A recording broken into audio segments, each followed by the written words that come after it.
Hello everyone, আসসালামু আলাইকুম। কেমন আছেন সবাই? আশা করছি অনেক বেশি ভালো আছেন। আজকে আমি আপনাদের সাথে শেয়ার করব সুন্দর একটি রেসিপি। আমাদের বাগান বাড়িতে ছড়িয়ে ছিটিয়ে হওয়া পুঁই শাকের ভেতর থেকে যে পুঁই মুচুরিগুলো হয়েছে, এই পুঁই মুচুরিগুলো দিয়ে আজকে চিংড়ি শুঁটকি মাছের একটা চচ্চড়ি করে দেখাবো। আমার আম্মুর হাতের এই রেসিপিটা অসাধারণ হয়। তো চলুন বকবক না করে আপনাদের সাথে শেয়ার করছি। প্রথমে কড়াইতে তেল দিয়ে এর মধ্যে সমস্ত মশলা অ্যাড করা হয়েছে। আদা রসুনের পেস্ট, জিরার পেস্ট, হলুদের গুঁড়া, মরিচের গুঁড়া, ধনিয়া গুঁড়ার পরিমাণ মতো লবণ। এগুলো হচ্ছে চিংড়ি শুঁটকি মাছ, একদম ছোট ছোট। এগুলো সুন্দর করে বেছে পরিষ্কার করে নেওয়া হয়েছে।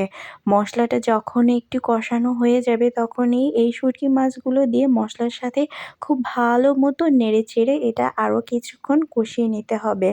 যখন এই মাছগুলো সুন্দর মতো কষানো হয়ে যাবে, ঠিক এই পর্যায়ে আবারও একটু নাড়াচাড়া করে দিতে হবে। এই দেখেন, কষাতে কষাতে তেলটা যখন ছেড়ে দিয়েছে, ঠিক তখনই এর মধ্যে দিয়ে দিতে হবে এই পুঁই মুচুরিগুলো।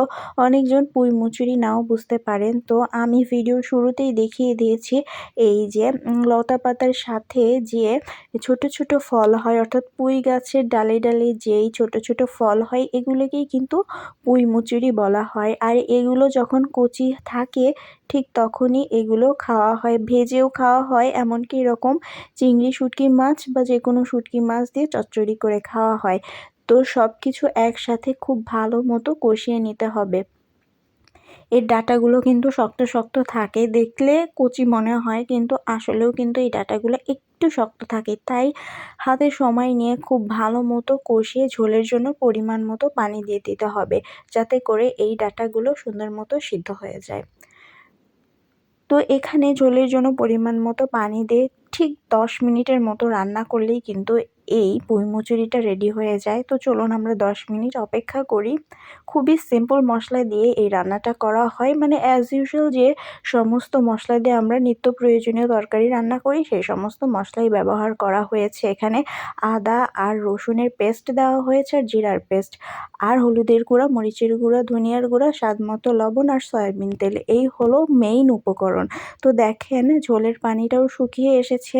এই পুঁই মুচুরির চচ্চড়িটা একদম মাখো মাখো করেই রান্না করা হয়। তো হয়ে গেল পুঁই মুচুরির চচ্চড়ি চিংড়ি মাছ দিয়ে। তো এখন আমি এটা দিয়ে ভাত খাবো, আমার অনেক মজা লাগে এই খাবারটা।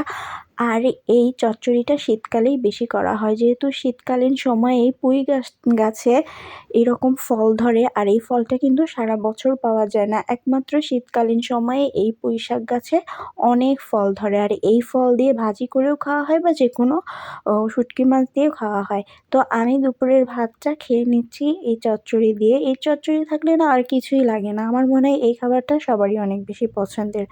আমি এখানে অনেকগুলো কাঁচামরিচ নিয়েছি খাওয়ার জন্য। এই ছিল আজকের ভিডিও। সবাই ভালো থাকবেন। আল্লাহ হাফিজ।